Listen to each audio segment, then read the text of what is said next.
Negeri Sembilan Jelebu Kuala கிளாவாங்கில் மாற்றுத்திறனாளியான தனது 13 வயது வளர்ப்பு மகனை சித்திரவதை செய்த சந்தேகத்தின் பேரில் குடும்ப மாது கைதாகியுள்ளார். சமூக நலத்துறை செய்த புகாரை தொடர்ந்து ஜூன் 16ஆம் தேதி 35 வயது அப்பெண் கைதானதாக மாவட்ட போலீஸ் கூறியது.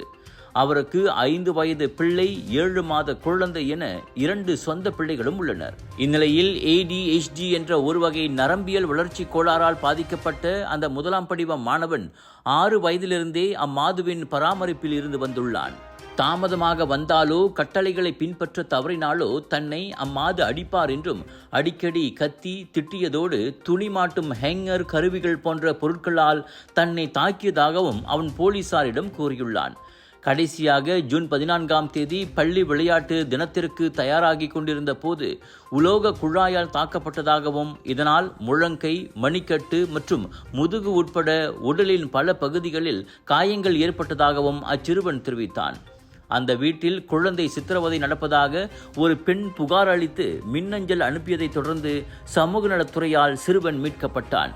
பரிசோதனைக்காக ஜெலுபு மருத்துவமனைக்கு அழைத்துச் செல்லப்பட்டதில் அவனது காயங்கள் ஒரு மழுங்கிய கம்பி வடிவ பொருளால் ஏற்பட்டதாகவும் பரிசோதனைக்கு 3 நாட்களுக்கு முன்பு அது ஏற்பட்டதாக நம்பப்படுவதாகவும் உறுதிப்படுத்தப்பட்டது. பினாங்ல உங்களுக்காக 9 இருந்து 13 ஜூலை வரைக்கும் 100க்கும் அதிகமான most favourite and delicious food festival நடத்துறோம். வரீங்களா? லஞ்ச், டின்னர் அங்கேயே ஃபைன் டைன் பண்ணலாம். குனாஃபா, பானிபூரி, பிரியாணி, சீஸ் நாச்சோஸ், ரகமாய் உணவுகள், wedding collections, sari collections, ladies boutique and designer collection, லட்சக்கணக்கான ஐட்டம்ஸ் கொட்டி கிடக்குது. The best part is 80% வரை டிஸ்கவுண்ட். நம்ம கலர்ஸ் ஆஃப் இந்தியா தான் கொண்டு வராங்க. Northern international Indian expo, Aeon Big, Subang Jaya, பினாங்ல.